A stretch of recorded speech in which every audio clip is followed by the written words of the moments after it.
네, 안녕하세요. 마경원입니다. 이번 주에 갑작스러운 계엄 선포 그리고 또 그 이후에 어떤 소동도 있었고요. 그래서 그거에 따른 지금 탄핵 여부에 대해서 좀 또 추진하는 중이다 보니까 굉장히 정치적 격변기에 들어가는 것 같습니다. 그래서 많은 분들이 또 이런 정치적 격변기에 진입하면서 여러분들이 투자하신 자산들에 대한 우려가 크신 것 같아요. 그래서 물론 뭐 저는 국채 위주로 하지만 뭐 잘 아시겠지만 국채는 굉장히 안전한 자산임에도 불구하고 많은 분들이 이렇게 되면 국채도 위험한 거 아니냐라고 하신 정도로 그런 걱정을 많이 하시는 것 같아서 제가 이런 정치 격변기, 표현이 좀 어색할지도 모르겠는데 정치 격변기에 여러분의 자산 관리, 뭐 투자하는 전략은 어떻게 끌고 가야 되는지 한번 좀 설명을 좀 드리고자 합니다. 제가 소제목으로 지금 같은 상황에 더더욱더 국채가 필요하다, 이렇게 좀 정리를 했습니다. 아무튼 한번 자세하게 한번 보도록 하겠습니다. 자, 그림이 좀 복잡하죠? 그림 좀 복잡해서 여러분 좀 보시기 좀 어려우실 것 같은데, 뭐 이게 제가 비유하는 게 맞을지 모르겠지만은 제가 일단은 우리가 이전에 우리 그 2016년도에 그 옛날 박근혜 대통령 탄핵되는 시점과 현재 되는 시점, 물론 탄핵은 아니지만 제가 탄핵된다 안 된다를 얘기하는 게 아니라 그냥 한번 그런 상황일 때 금융시장 경제가 어떻게 흘러갔는지를 우리가 미리 좀 한번 비교 분석해 보면 우리가 어떤 투자 전략을 수립하는 데 도움이 되실 것 같아서 제가 2016년도 탄핵 전후의 상황과 현재 상황을 한번 비교해 보도록 하겠습니다. 제가 큰 그림에서는 대내적 환경과 대외적 환경, 이 두 가지 한번 이번 시간에 둘 다 보도록 할게요. 그래서 현재 요 보시는 바는 요 2010년부터 2024년까지 그림인데요. 먼저 대내적인 환경부터 한번 점검해 보도록 하겠습니다. 그러니까 한 8년 전 상황을 비교를 해보는 건데요. 일단은 2016년 4분기 그 옛날에 그 박근혜 대통령 탄핵 전후 했을 때 보면은 일단 전체적 그림은 굉장히 좀 전반적으로 양호했습니다. 지금 하나하나 설명 좀 드려보죠.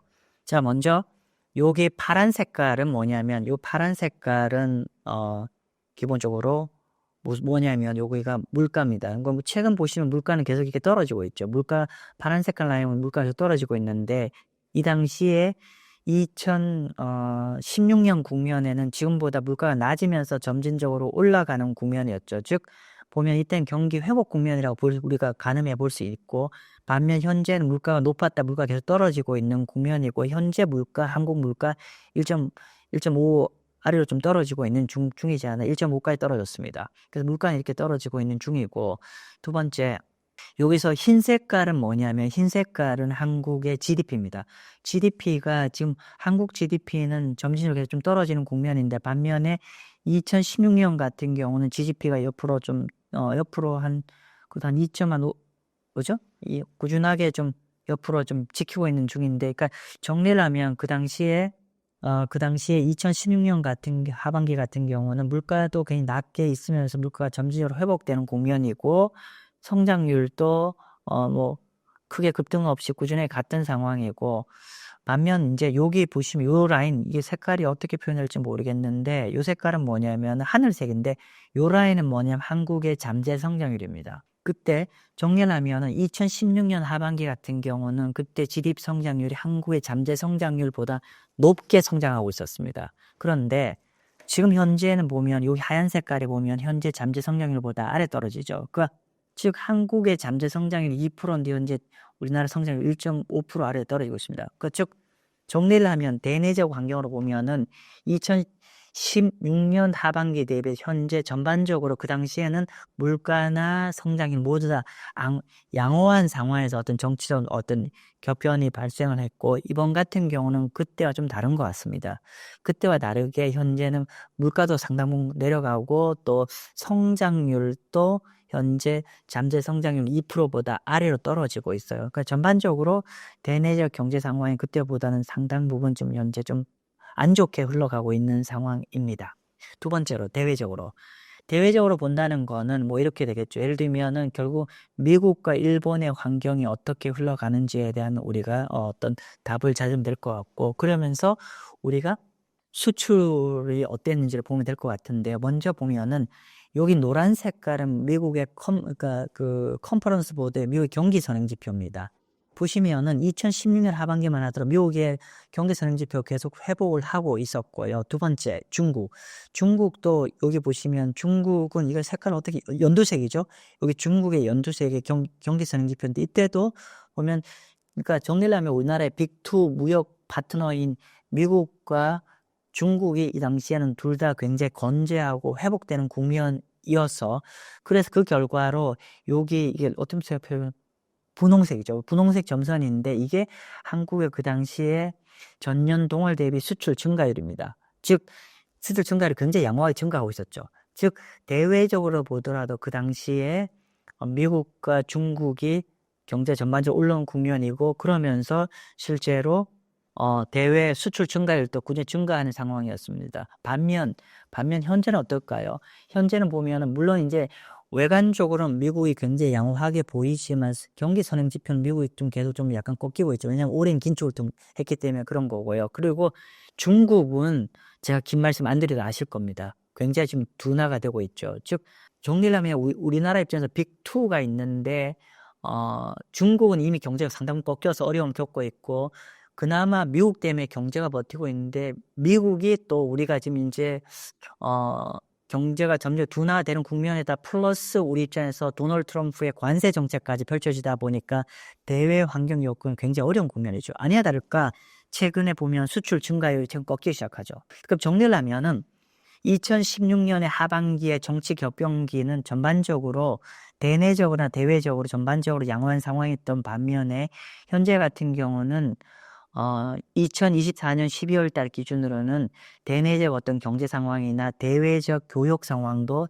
상당히 좀 힘든 국면에 있다는 게 그 당시와 한 8년 전 상황과 현재가 좀 다르다라고 이해하시면 될 것 같습니다. 그래서 방금 했던 얘기들을 그냥 제가 한번 다시 글로 한번 정리를 해봤습니다. 그래서 2016년에 한번 보면은 대내적으로 본다고 했을 때 기본적으로 한국의 성장률이 잠재 성장률 이상으로 성장을 했고 또 물가도 절대는 낮았지만 점점 물가도 올라가는 국면이었기 때문에 대내적으로 좋았고 반면 대외적으로는 미국이나 중국 모두 다 경기가 확장 국면을 진입하는 국면이었기 때문에 수출도 회복을 했다 이렇게 보시면 될 것 같고 반면 금년도 같은 경우는 방금 말씀드렸지만은 저희가 금년 상반기에는 저희 수출로 인해서 GDP가 견인됐지만 금년 하반기에 가면서 내수 부진과 또 수출이 기여도가 하락한 게 맞물리면서 우리나라 GDP 성장률이 잠재 성장률 아래로 지금 떨어졌습니다. 뭐 그런 상황이고 여기에다가 전반적 물가는 계속 좀 하락하고 있는 국면이죠. 그래서 대내적으로 그때와 비교해서 굉장히 전반적으로 좀 안 좋은 국면을 가고 있다는 걸 확인할 수가 있고 여기에 방금 말씀드린 것처럼 미국과 중국은 이미 외관적으로도 많이 둔화되고 미국은 아직 외관적으로는 멀쩡하지만 점진적으로 경제가 둔화되는 국면을 가고 있다. 거기에다가 플러스 우리나라의 교육 여건이 악화되는 도널드 트럼프의 관세 리스크까지 나기 때문에 한국의 수출까지도 증가율이 하락하고 있고 더 전망을 할 것 같습니다. 그래서 전반적으로 경제 여건은 지난 8년 전 대비해서 상당 부분 한국 경제가 좀 어두운 터널로 들어가는 느낌입니다. 자, 그 방금 제가 8년 전의 정치 격변기와 어떤 경제 펀더멘탈 측면에서 비교를 해드렸고 그래서 우리가 투자하고 있는 금융자산들과 금융자산 시장에는 어떻게 그때와 지금이 좀 달리 움직일 것인가가 사실 투자하는 기준 제일 중요하지 않아요. 그죠? 그래서 한번 볼게요. 보면은 방금 경제를 말씀드렸기 때문에 요 상단 같은 경우는 한번 보겠습니다. 요 상단은 요 흰색은 코스피입니다. 코스피. 그죠? 코스피인데 보시면은 그때 2016년에 하반기에 좀 그 당시에 좀 사이드웨이로 하다가 결국은 그 탄핵 이슈가 끝난 다음에 오히려 주식이 많이 올라갔던 걸 기억하는 거고 그리고 이때는 제가 아까 좀 전에 말씀드린 경제가 좋았다고 했잖아요. 경제가 좋으면 금리는 어떻게 되는 거죠? 금리 올라가는 거잖아요. 그 보시는 것처럼 그 당시에 금리가 이렇게 금리가 낮은 국면에서 한 1%대에서 금리가 오히려 좀 이렇게 상승했던 걸 확인할 수가 있고요. 그죠? 그런 상황이고 그리고 이 당시에는 또 기준금리가 굉장히 낮았습니다. 그래서 이 당시에는 금리를 많이 낮췄기 때문에 경제 여건 되게 좋은 상황이었기 때문에 어떤 그런 정치 격변기가 있어서도 오히려 주식은 올라가고 국채 금리가 올라갔죠.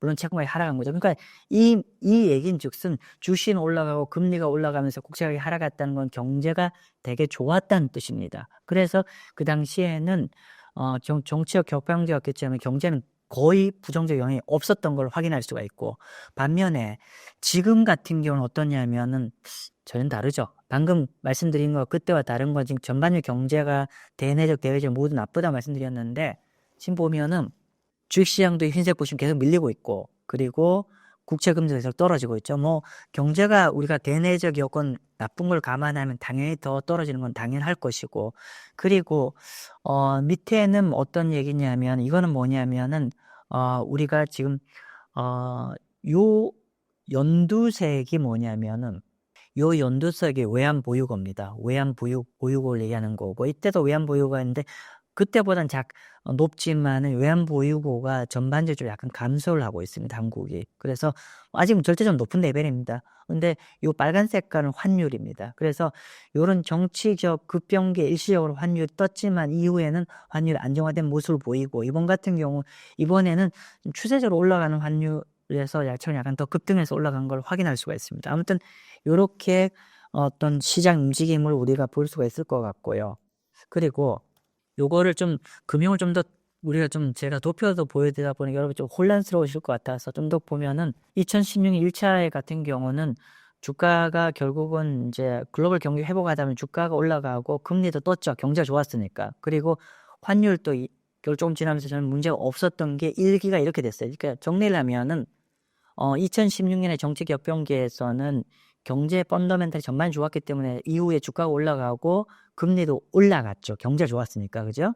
그리고 환율도 결론적으로 좀 지나면서 영향이 전혀 없었고, 반면에 지금 같은 경우는 전반적으로 경제가 상당 부분 부진해진 상황이니까 오히려 성장의 하방 리스크가 더 커지는 상황입니다. 그래서 지금 큰 그림에서는 이번 이벤트가 좀 지나가더라도 우리가 걱정하는 게 뭐냐면은, 오히려 현재 경제 둔화세에, 표현이 그런데 기름을 붓는다? 맞을 표현일지 모르겠지만 경제가 나빠지는 거에 대외 교육 여건은 더 나빠질 여지도 있고, 뭐 그러다 보니까 경제가 좀 더 나빠지면은 결론적으로 이 그림에서는 금리가 더 내려가는 거거든요. 경제가 둔화되면 금리가 더 내려가는, 그러면 글로벌 우리 국채 랠리가 좀 더 랠리가 진행될 것 같고, 그리고 우리가 여기서 잊지 마셔야 될 거, 내년 12월 달부터는 WGBI 글로벌 국채지수에 한국도 편입됩니다. 그럼 정리를 하면은 2016년 같은 경우는 금리가 뜨는 국면이었지만 지금은, 그때는 경제 좋아서 금리 뜨는 국면, 지금 경제가 나쁜 국면에서 이 이벤트가 더 터졌어요. 그러면 경제가 더 나빠지는 거고, 그럼 금리가 내려가는 국면이고, 여기에다 WGBI의 매수까지 오기 때문에 큰 그림에서는 채권에서 더 매력적인 상황이 될 것 같고, 그리고 환율이 지금 1,400원 왔잖아. 1,400원 와서 상당 부분 뭐 리스크가 반영됐기 때문에 물론 이제 한 1,450원까지도 올라갈 개연성은 열려 있지만, 큰 그림에서는 어느 정도 이제 글로벌한 전체 그림에서는 어느 정도 고점 부분에 온 거 아니냐, 이벤트 때문에 좀, 그래서 좀 그런 국면이지 않을까 싶습니다. 그래서 뭐 제가 주식을 언급하지 않았어요.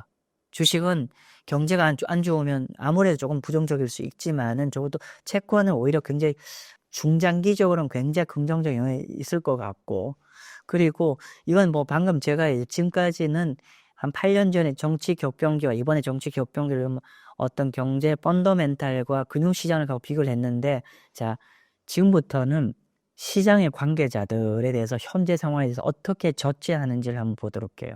그래서 오늘 제가 두 가지를 볼 겁니다. 첫 번째는 오늘 촬영일자 11월 5일자에 하는 총재가 현재 경제를 어떻게 지금 보고 있는지, 두 번째 외국계인 골드만삭스가 오늘 발표한 게 있어요. 골드만삭스는 현재 금융시장 어떻게 보고 있는지, 두 가지를 오늘 말씀 좀 드리겠습니다. 자, 시장 관계자 이창용 총재 오늘 기자회견을 했어요. 그래서 한번 간단히 볼게요.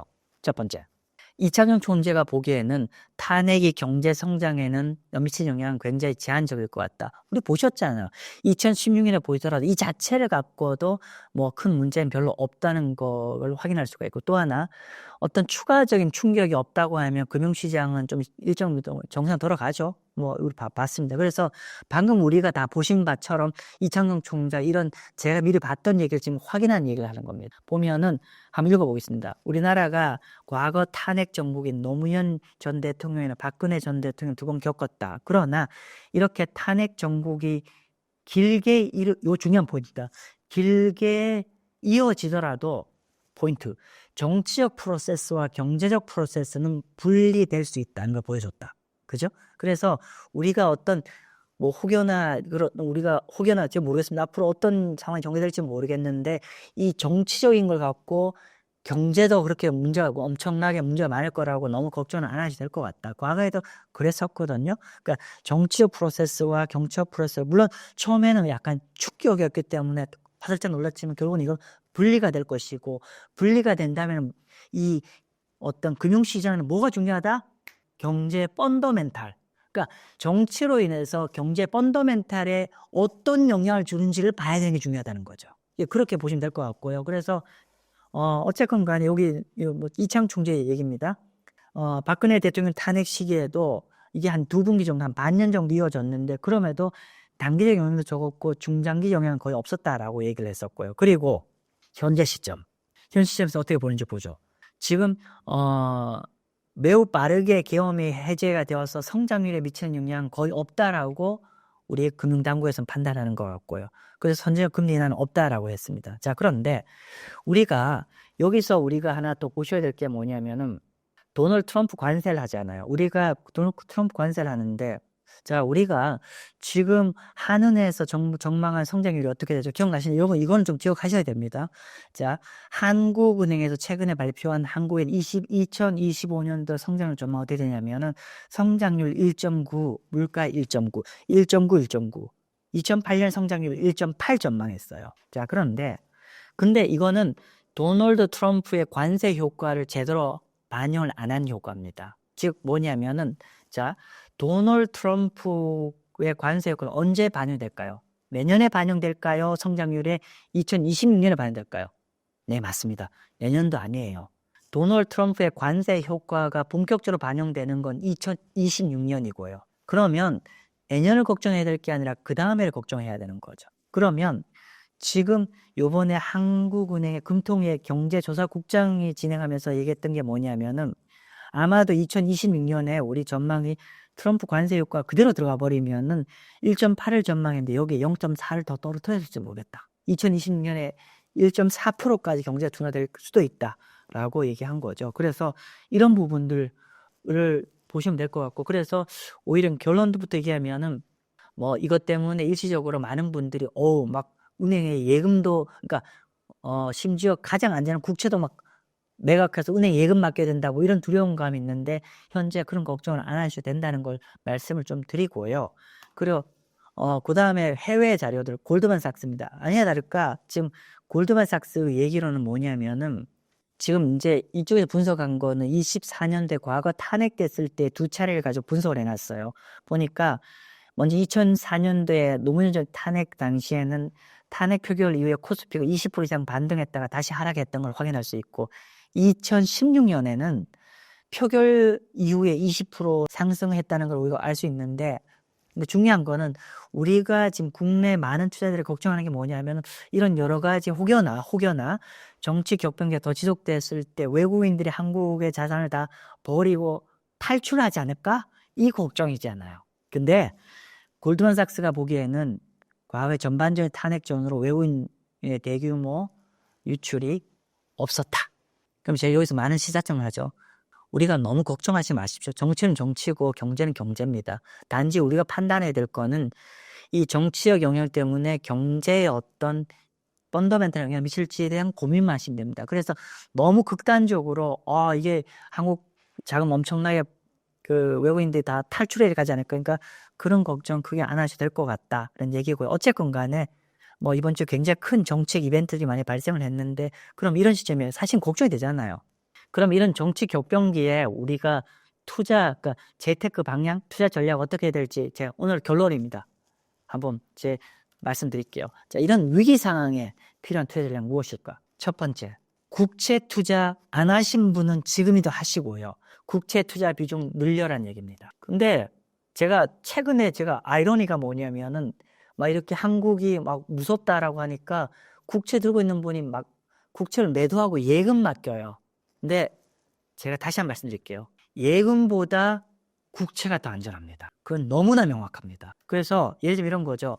우리가 예금 안전하다고 하지만은 우리가 만약 이런 금융위기가 더 확산이 되면은 가장 사실 금융당국에서 무서워하는 게 뭔지 아세요? 그건 뱅크론. 뱅크론은 뭐냐면은 동시에 많은 사람들이 내 돈 달라고 달려가면은 은행이 돈을 다 쌓아놓고 있지 않잖아요. 그러면 돈을 한꺼번에 내줄 수 없기 때문에 손을 드는 겁니다. 뱅크론입니다. 그럼 압이 교환이 되는 겁니다. 그죠? 그리고 반면에 국채 같은 경우는 이런 겁니다. 국채는 우리나라가 존속하는 한 가장 안전한 자산입니다. 은행 안전하지 않습니다. 최종적으로 얘기하면은. 물론 안전하지만 최종적으로. 왜냐하면 은행이 문제가 발생했을 때 예금자 보호법이 있잖아요. 그거 5천만 원이죠. 예금자 보호법 누가 보장해 주죠? 그거 예금보험공사, 그거 국가기관이잖아요. 근데 국채는 금액에 제한 없이 보장을 해주잖아요. 좀 극단적인 얘기입니다만은 여러분이 법인 한다고 합시다. 법인을 하는데 예를 들면 한 10억을 맡겼어. 그럼 예금자 보호법 얼마 해줘요? 5천만 원 보장해줘. 나머지 어떻게 할 거예요? 근데 국채는 전액 다 국가가 보장해 주는 거잖아요. 즉 우리나라가 망하지만 않는다고 하면은 제가 표현하는데 최후의 보루로 가장 안전한 자산입니다. 금액 제한 없습니다. 이론적으로 우리나라 경제가 나빠질수록 국채 가격은 더 올라간다. 왜? 믿을 게 이거밖에 없으니까. 은행도 못 믿잖아요. 그렇기 때문에 그런 거고, 그 다음에 말씀드린 대로 이런 어떤 경제 격변기이기 때문에 어떤 펀더멘탈에 더 부정적 영향을 줄 가능성이 커지잖아요. 그러면 경제가 만약 펀더멘탈 중단에 더 나빠진다고 하면은 어떻게 돼요? 경기가 더 하락을 하는 방향으로 가면은 국채 금리 내려가고 국채 가격은 더 올라가는 거죠. 그러면 국채 가격의 포텐셜이 더 커지고, 아시겠죠? 국채 가격이 올라가면 비과세입니다. 그래서 첫 번째 제가 이런 위기 상황을 처리할 첫 번째, 국채 반드시 투자하고 있으면 더 늘리십시오. 국내 국채. 그 말씀 드리고, 두 번째로는 달러 자산의 비중의 필요성입니다. 제가 저희 자문사 오면 항상 드리는 말씀이 있어요. 조금 여유가 있다고 하면은 제가 이렇게 말씀드려요. 사모님, 대표님, 요런 해외 자산, 그러니까 달러로 표시된 자산을 좀 투자하십시오라고 항상 말씀드리거든요. 그러면은 오신 분이 항상 저한테 하신 말씀이, 근데 마 대표 알겠는데 환율이 너무 높아. 1,400원 근처야. 그래서 환율이 너무 비싸서 나중에 환율 다시 내려가면 나 환차손이 있는 거 아니야? 그래서 지금 투자하기 불편해라고 하시거든요. 그럼 제가 드린 말씀이 있어요. 뭐냐? 아마 저희 회사 거래하신 모든 분이 들으셨을 텐데, 저는 항상 얘기하는 게, 조금 여유가 있는 분은 영어로 커런시 포트폴리오, 통화 포트폴리오를 가져가라 말씀드려요. 예를 들면 7대3, 원화 7, 달러 자산 3, 또는 5대5, 이렇게 원화와 달러 자산 포트폴리오 가져가라고 말씀드립니다. 왜 그런 말씀을 드리냐면은, 이 말은 즉슨 뭐냐면, 만약 7대3이라 합시다. 원화는 원화대로, 달러는 달러대로 환율 움직이는 거 무시하시고, 예를 들면 내가 10만 불 넣어놨어요. 10만 불 넣은 거를 계속 굴리는 거예요. 이거를 잘 열심히 해서 12만 불, 15만 불 이렇게 달러의 파이를 계속 기울는 쪽에만 신경 쓰시라는 얘기예요. 환율, 원달러 환율로 고민하지 말고. 그게 가능해? 마 대표? 이렇게 하는데, 제가 이렇게, 물론 그게 보기에 따라서는 좀 앞뒤가 안 맞는 얘기지만 제가 이렇게 합니다. 저는 항상 통화 포트폴리오를 얘기해 드린 게 뭐냐면은, 달러는 우리한테 골드 같은 존재라고 정해요. 금. 그러면 이게 여러분들한테 이렇게 표현하면 금방 이해되실 거예요. 자, 여러분들 조금 여유 있는 분들 집에 금 사 모으시잖아요. 여유 있을 때만 올리잖아요. 그러면 싸면 더 사고, 그게 싸다 비싸다 해서 금을 사고 팔고 하지 않잖아요. 무슨 의미인지 아실 거예요. 여건 될 때마다 계속 금을 더 사 모으잖아요. 그러면 왜 금을 더 사 모으세요? 그거는 뭐냐면, 그건 내가 힘들어질 때 쓰려고 준비하는 거야. 맞아요. 달러가 그렇습니다. 달러 어떻게 되죠? 우리가 국내적으로 여러 가지 힘들 때 달러 가치가 올라가잖아요. 마치 골드처럼. 근데 골드가 다른 게 있어요. 만약 여러분들이 달러로 미국 국채를 투자했다라고 하면 어떻게 되는 거예요? 골드는 이자가 없잖아요. 근데 이건 이자까지 있잖아요. 게다가 골드 가격이 올라가면은 중간에 팔면 어떻게 되죠? 그거 다 종합과세 걸리죠. 세금 다 내야 되잖아요. 근데 채권, 만약에 국채를 투자해서 국채 가격이 올라가면은 개별 국채는 전액 비과세거든요. 그럼 개별 국채를 통한 만약 환차익가 발생하면 그거 다 전액 비과세입니다. 그렇기 때문에 좀 얘기는 어려웠지만은 결국은 우리가 이런 해외 국채를 갖고 있으면은 요번에도 좀 살짝 그런 느낌이 있었죠. 뭐냐면은 한국이 전 세계 포트폴리오 어떤 겁니까? 굉장히 서플라이 체인, 공급 체인에 되게 중요하잖아요. 반도체도 중요하고 배터리 중요한 나라잖아요. 만에 하나 한국에 굉장히 문제가 발생하면은 미국장에서 이번 일시적으로 주가 밀렸거든요. 금리 내려가고 한국이 문제가 되면. 근데 그게 다 해소돼 다 올랐지만은 어쨌건 간에 만약에 그런 관점이라고 하면은 달러 자산이 우리가 골드처럼 좀 투자하십시오라는 얘기입니다. 그래서 정리를 하면은 특히 이런 위기 상황에 잘 모르시면 자꾸 예금하세요. 예금 답 아닙니다. 그래서 아까 말씀드렸지만은 한국 국채와 달러 자산을 여러분 포트폴리오 지금이라도 없으면 그런 포트폴리오를 좀 가져가는 게 중장기적으로 내가 국내의 어떤 원화 자산이라는 거 이런 거는 큰 그림에서는 내가 다닌 직장, 내가 하는 사업 모두가 어떻게 보면 부동산 모두 다 원화 자산이잖아. 근데 이게 어떤 국내 격병의 문제에서 문제가 됐을 때 반대편 올라가는 자산이 필요하잖아요. 그게 달러이고 그리고 그런 극단적 상황은 아니지만 전반적 경제가 이것 때문에 문제가 될 거라고 하면 국채가 가장 큰 수혜가 되는 겁니다. 그래서 국채와 달러 자산이 지금 현재 이런 경제 정치 격변기에 꼭 필요한 자산이라 생각을 말씀을 드리고 이런 포트폴리오 여러분들도 갖고 계시면 좋을 것 같습니다. 네, 마치겠습니다. 감사합니다.